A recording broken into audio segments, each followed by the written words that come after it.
नमस्कार हमारे सभी दर्शकों का आज के इस कार्यक्रम में जिसका नाम है मंथन। मैं विनीत जैन आप सभी का स्वागत करता हूं।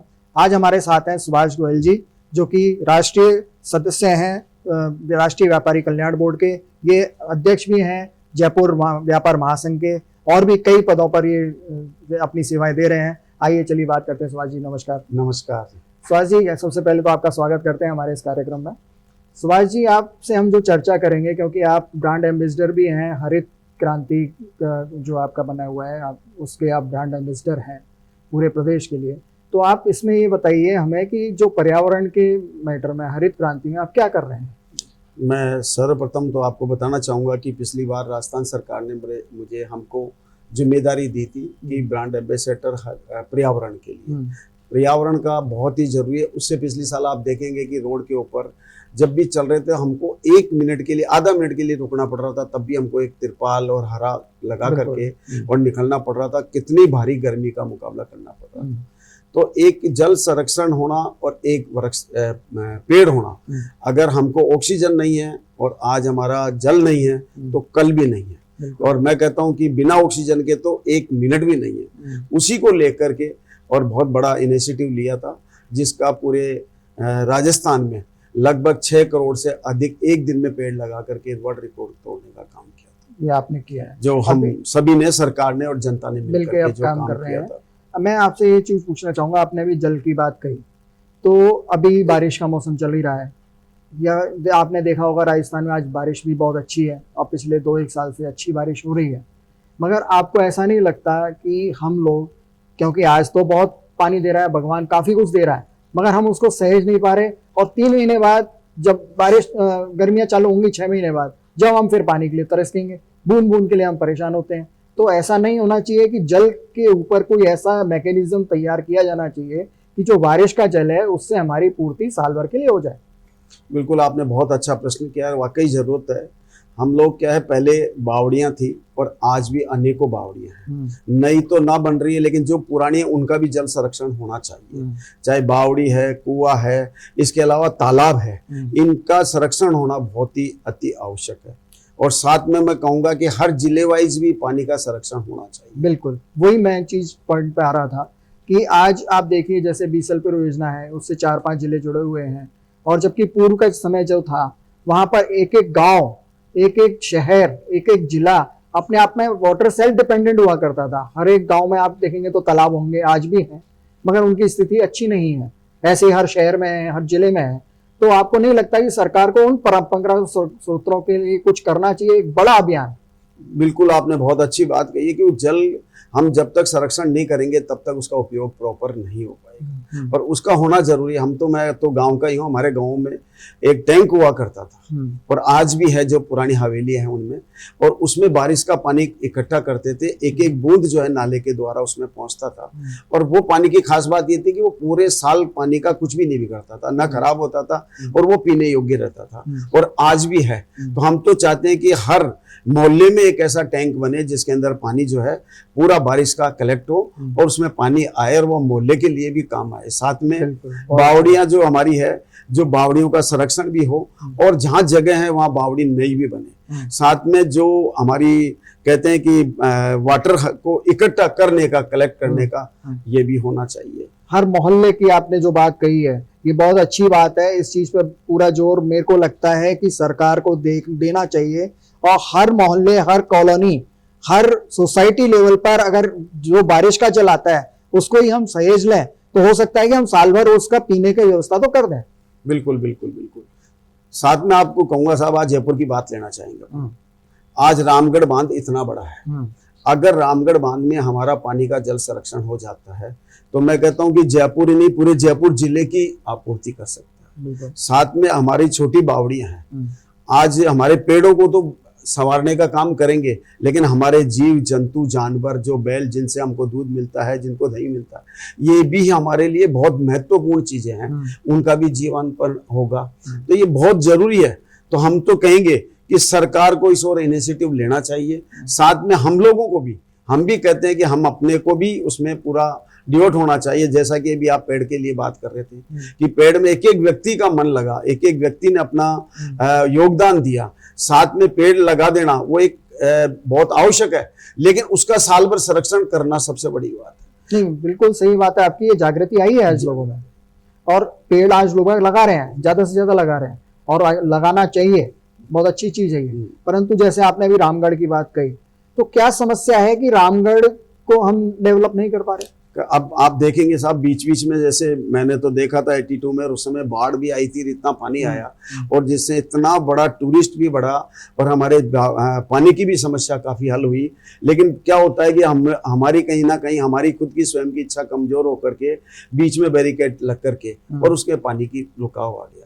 ठीक है, अगर बनता है, लेकिन उसको पानी रोकते हैं तो पानी का उपयोग भी होना चाहिए। वो पानी का उपयोग कहीं भी नहीं हो रहा, इतने एनिकेट बन गए लेकिन किसी में भी पानी नहीं है। तो क्यों ना इसका सरकार पूरा ध्यान देवे, क्यों नहीं हम लोगों को भी इसमें पूरा ध्यान देवे कि जल है तो कल है, और अगर वो जल अगर उसमें इकट्ठा होगा तो इन फ्यूचर भी काम आएगा और वर्तमान में भी काम आएगा। बिल्कुल, अभी आपने ये बहुत अच्छी बात कही। अभी हम जल की चर्चा कर रहे थे, हरित क्रांति की बातें कर रहे थे। अभी हम आपसे दूसरे पॉइंट पर चर्चा करते हैं कि जैसे आपने बताया कि अभी रोड्स की बात, सड़कें हमारी आज देखेंगे बारिश के अंदर गड्ढे हो जाते हैं, जगह जगह बड़ी बुरी तरह से हालत खराब हो जाती है सड़कों की। इसके ऊपर कुछ कार्रवाई होनी चाहिए। आपने एक बहुत ही अच्छा पॉइंट लिया है। आज जो हमारे नेशनल हाईवेज है, क्या नेशनल हाईवे को जैसे एक जो कॉन्ट्रैक्टर है जो ठेके पे देते हैं, उसकी जिम्मेदारी होती है 5 साल और 10 साल तक के लिए। तो उसमें जैसे ही गड्ढा होता है वो शाम को ठीक हो जाता है, रात को होता है तो सुबह ठीक हो जाता है। तो क्या नहीं, क्यों नहीं हमारी जो सड़कें हैं, और सबसे ज्यादा महत्वपूर्ण सड़कें हैं, क्योंकि सड़क है तो सब कुछ है। आज सड़क पे हम लोग चलते हैं, उसमें बच्चे भी चलते हैं, हम भी जा रहे हैं। तो क्या उनकी गारंटी इस बात की नहीं है कि हमको 5 साल या 10 साल तक अगर वो सड़क खराब होगी तो उस ठेकेदार की जिम्मेदारी होगी कि वो तुरंत प्रभाव से ठीक हो। आज हमारे घर पे नल खराब होता है, आप सुना, हम शाम को नहीं, अब आधा घंटे बाद इसको ठीक कराने के लिए मिस्त्री को कहीं से भी ढूंढ के लाते हैं और ठीक करा लेते हैं। तो ये स्थिति क्यों नहीं आ रही? तो सरकार को उसके ऊपर बिल्कुल पाबंद होना चाहिए कि सड़क तो अगर मेंटेनेंस रेगुलर होगा, सड़क की क्वालिटी सही होगी, और उसको पता है कि मेरे को 5 साल मेंटेनेंस करना है या 10 साल मुझे करना है, तो मैं उसकी क्वालिटी भी वही लगाऊंगा, मैं उसका संरक्षण भी करूंगा। तो आज लगाते हैं, 3 महीने बाद में खराब होती है, 6 महीने बाद खराब होती है, वापिस उसके लिए दूसरे व्यक्ति को ढूंढना पड़ता है। तो ये कितनी परेशानी का विषय है। बिल्कुल, मैंने तो आप ये मानेंगे कि मैंने एक आर्टिकल भी लिखा था, पिछले साल की बात है। हमारे शहर में, अजमेर से मैं हूँ, अजमेर में, और ये समस्या जयपुर की भी होगी, सभी जगह की समस्या कि गड्ढे हो जाते हैं और वो हर साल बढ़ते रहते हैं। वो गड्ढे एक बार रिपेयर कर देंगे, फिर अगले साल फिर हो जाएंगे। तो ये समस्या बहुत बड़ी है, और सिटी लेवल पर भी आपने जो बताया कि इसका काम जरूर हमें देना चाहिए, और ठेकेदारों को इस चीज़ के लिए हमें पाबंद करना चाहिए कि वो लोग इस चीज़ की रिपेयरिंग करें। ये बहुत अच्छी बात आपने कही है। अब सुभाष जी, आप जैसे व्यापार महासंघ के अध्यक्ष हैं, तो व्यापारियों के लिए कुछ समस्या है, तो व्यापारियों की समस्या पर थोड़ा सा प्रकाश डालें और उसमें कैसे समाधान हम कर सकते हैं। मैं आपको बताना चाहूंगा, व्यापारियों की समस्या है, लेकिन हम लोगों का व्यापारी के एक संगठित क्षेत्र में है। आज हमारे अलग अलग क्षेत्रों में व्यापार मंडल बने हुए हैं।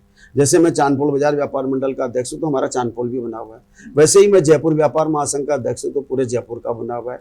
और वैसे ही मैं राजस्थान का अध्यक्ष हूँ, तो राजस्थान का बना हुआ। हमारा काम है जनता और व्यापारियों के बीच की दूरी को एक सुगमता से करना। हमारा होता क्या साहब, बात क्या होती है कि व्यापारियों की समस्या, एक्चुअली हमारी समस्या तो है, हम उसको मानते हैं, लेकिन ये जनता की है।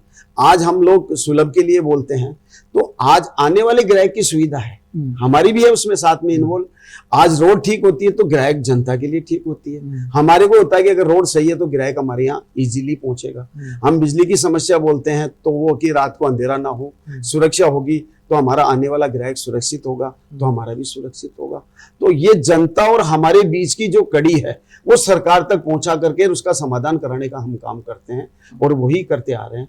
तो ये बीच में जो चीजें गैपिंग होती है, क्योंकि जनता एक अपनी ऐसी चीज है जिसकी का ध्यान देने के लिए तो मैं आपको धन्यवाद देना चाहूंगा कि सबसे ज्यादा मीडिया होता है जो उनकी बातों को सरकार तक और जनता तक पहुंचाता है। लेकिन आप तक कलेक्ट करने का काम हम लोग भी करते हैं कि ये समस्याएं आप तक लाते हैं और सरकार तक पहुंचाते हैं। यही हमारे व्यापार मंडलों का काम है कि सरकार तक उन समस्याओं को पहुंचाना और उसका समाधान और निदान कराना। अभी जैसे व्यापारी की समस्या में, जयपुर में बहुत बड़ी समस्या है एक अतिक्रमण की। अतिक्रमण आप देखेंगे ओल्ड सिटी में भी बहुत ज़्यादा है, आउटर में भी बहुत ज़्यादा है।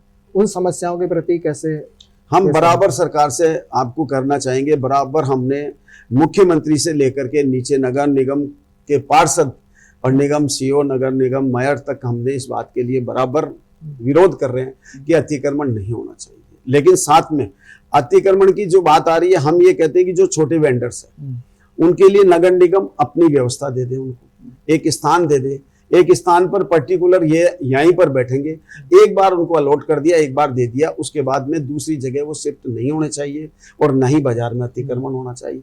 आप देखेंगे, आज मैं चांदपोल की बात करूंगा, चाहे जोरी बाजार की करूं, आज इतनी बढ़िया रोड है, आज इतना बढ़िया जो जयपुर बना हुआ है, बिल्कुल नक्शे से बना हुआ है, उसमें 80-85 फुट की रोड है, लेकिन अतिक्रमण होकर के वो रोड सिर्फ 40 फुट की वर्किंग में 60 फुट अतिक्रमण हो रहा है, चाहे मेरा हो या मेरे भाई का हो, बिल्कुल गलत है। उससे ना पार्किंग हो पा रही है, ना ट्रैफिक सुगमता से चल पा रहा है और आने वाले टूरिस्ट भी अपनी सुविधाजनक उसमें नहीं चल पा रहा।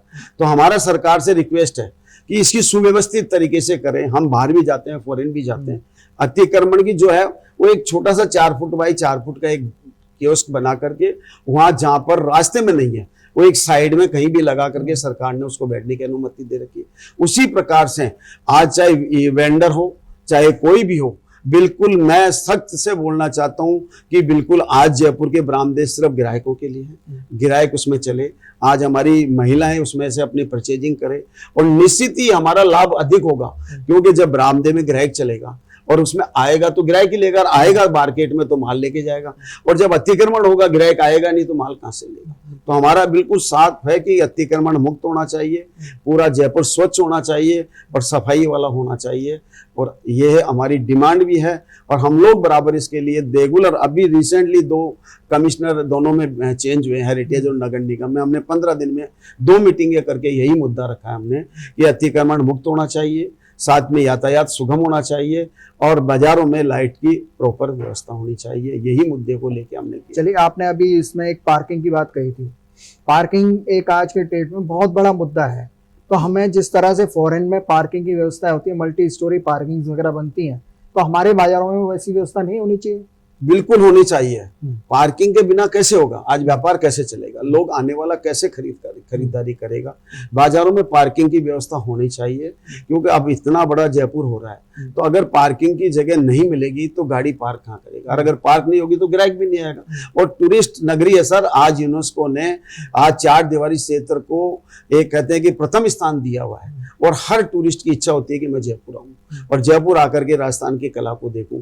तो उसको प्रॉपर पार्किंग की जगह मिलनी चाहिए, पार्किंग भी मल्टी मिलनी चाहिए, जिससे कि अपनी आराम से सुगमता से दे दे और आराम से उसको खरीदारी कर सके। एक नहीं और बताना चाहता हूं मैं कि बाजारों में 80% से 70% की स्थिति है कि वहां अतिक्रमण वाले बैठे, पार्किंग की जगह ही नहीं है। बिल्कुल। तो क्यों नहीं वहां पर पार्किंग की जगह बने, उसके साथ में सुगमता से। और दूसरा, एक वैलिड पार्किंग भी होनी चाहिए। आपको और बताना चाहता हूँ, गाड़ी अगर पूरा मार्केट में गाड़ियां पार्क पूरी हो गई तो वहां आदमी खड़ा रहेगा, वो उसको चाबी दीजिए, वो अपना ले जा करके, जो कि हमारे आज शादी ब्याहों में जब फंक्शनों में करते हैं, वो ले जाकर के खड़ा करेगा, उसके मोबाइल नंबर होंगे, उसका बंदा होगा, दोबारा आकर के उसको अपना टोकन दीजिए, वो अपना समय पे गाड़ी लाके देगा, चाहे 4 घंटे परचेजिंग करे चाहे 5 घंटे करे, उससे ना यातायात प्रभावित होगा ना दिक्कत होगी।